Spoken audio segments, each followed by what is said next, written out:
Bienvenue à tous sur Grand Lille TV en ce jeudi 9 mai. Retrouvez l'information près de chez vous tous les quarts d'heure. Dans ce flash, un moyen rapide et pas cher pour se déplacer dans la métropole. Un cimetière pour animaux et le portrait d'un nordiste en partance pour une course mythique dans le Colorado. Tout de suite, découvrez les reportages dans la métropole lilloise préparés par l'ensemble de la rédaction de Grand Lille TV.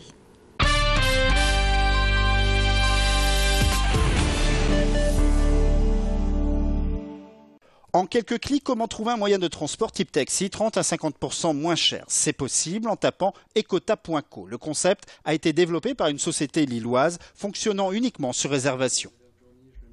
Alors on a aujourd'hui plus de 300 utilisateurs après 3 mois d'activité. On a des très bons retours clients et on a aujourd'hui 5 chauffeurs qui sont partenaires de notre service. On a une application qui est disponible sur tout support, PC, tablette ou smartphone, qui vous permet de réserver 24 heures sur 24 et 7 jours sur 7 un véhicule avec chauffeur. Lors de la réservation, on vous annonce un prix qui sera le prix payé en fin de course. Le principe mise aussi surtout sur l'accueil et le bien-être des clients. On ne s'arrête pas à transporter, à faire que du transport de personnes. On attend le client en bas de chez lui, on l'appelle pour qu'il se prépare. On peut, sur demande du client, on peut mettre à disposition des bouteilles d'eau, des chargeurs téléphone. Créé en décembre 2012, fonctionnant 24 heures sur 24 et 7 jours sur 7, ecota.co rend donc possible de circuler autrement dans la métropole à 1,50 € du kilomètre. Info conso dans ce flash, une nouvelle enseigne baptisée A2 Pas a été inaugurée à côté du marché couvert de Oisem. D'une surface de 400 m², possédant un large choix, il est destiné à répondre à la demande des consommateurs qui apprécient aujourd'hui les magasins à taille humaine. A2 Pas se positionne comme un challenger intelligent par rapport à la concurrence nombreuse comme Carrefour, Système U ou Casino. La régionalité veut que l'origine des milliers est associée au nord.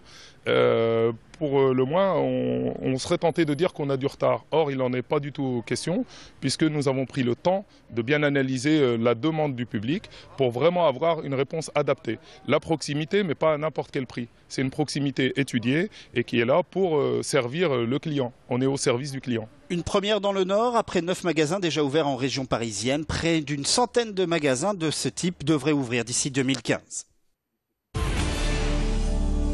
Les animaux ont aussi le droit à leur coin de paradis. Créé en 2003 à Forêt-sur-Marque, un terrain de 3000 m² a été mis à disposition pour déjà 400 sépultures d'animaux. C'est pas vraiment d'améliorer les choses, mais c'est un choix qu'il faut respecter des gens. Mais ici, les gens me disent que bon, on peut venir, on sait où il est, on sait ce qu'il est devenu, on peut se recueillir, on peut venir quand on veut, voilà quoi. Les gens sont libres, on propose plusieurs emplacements, les gens disent voilà, je voudrais être sous l'arbre, je voudrais être au soleil. On laisse libre choix aux gens de l'emplacement. Moi, j'habite ici, pas loin, j'habite ici à l'entrée de Villeneuve-d'Ascq et je passais assez souvent ici. Donc j'ai vu que c'était un cimetière et quand j'ai fait pour perdre le mien, je devais le faire piquer, je suis venu voir quoi. Je viens quelques fois le matin, j'ai le temps, je suis retraité et l'après-midi je reviens, comme ici je reviens peut-être pour voir une personne qui va revenir sur la tombe aussi. Voici ce qui est construit depuis un mois sur le canal de Roubaix, des abris pour aider à la reproduction des poissons, appelés plus communément des frayères et radeaux végétalisés. Sur les berges artificielles, il est difficile pour les poissons de venir déposer leurs œufs. Ainsi, sur ces supports, carpes, perches, gardons ou cendres pourront venir se reproduire. Un poisson qui naît dans un espace naturel est beaucoup plus adapté et arrivera à vivre beaucoup mieux que des poissons qu'on fait venir de pisciculture, dont on ne sait pas d'où ils viennent. Et bon, même s'il y a des certificats, s'il y a tout un tas de choses comme ça, le poisson qui naît ici sera beaucoup plus solide et beaucoup plus adapté au milieu que celui qu'on fait venir d'une autre région. C'est beaucoup plus intéressant d'avoir des poissons qui sont reproduits dans le milieu. Ça évite également l'apport d'espèces extérieures qui pourraient être envahissantes ou invasives. 83 frayères et 75 radeaux végétalisés ont été installés sur 8 sites du canal de Roubaix, soit 322 m² de surface de ponte. Une part de rêve en cette fin de flash, direction les États-Unis, sur un tracé mythique, la Pikes Peak. course de côte légendaire. Elle est longue de près de 20 km avec 156 virages. Le départ se fait à 2840 mètres d'altitude et se termine à 1500 mètres plus haut. Atmosphère vertigineuse pour une course vers les nuages. Le 30 juin prochain, un seul Français en catégorie vintage prendra le départ. Il a 54 ans, il est de Comines. Il s'appelle Christophe Marquis. Nous l'avons rencontré lors de ses derniers préparatifs. Nouvelle moto, nouveau défi. Toujours en quête d'aventure, Christophe Marquis tient entre ses mains celle qui l'accompagnera le long d'une course de 22 km. Au total, cet engin a nécessité 1 an de travail.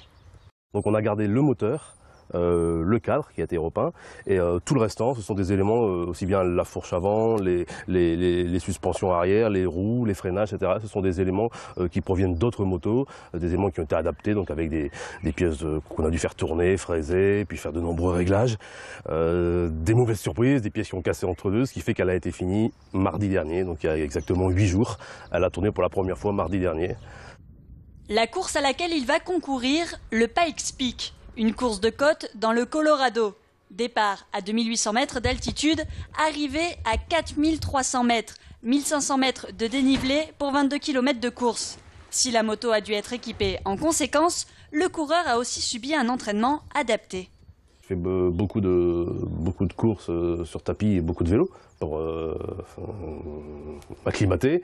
Et ici, les 2 mois qui restent, ça va être encore plus s'occuper maintenant du pilote, puisque elle, ça sera fait, parce que là-haut, il y a très peu d'oxygène, et donc on va aussi devoir gérer ce stress. À 54 ans, Christophe ne compte plus ses courses et ne compte pas s'arrêter là. Plus question de faire des compétitions de vitesse. Son rêve maintenant est de continuer à s'essayer aux courses les plus mythiques. Voilà pour l'actu près de chez vous. À suivre le bulletin météo et la carte de l'info trafic. Excellent moment à vous sur Grand Lille TV.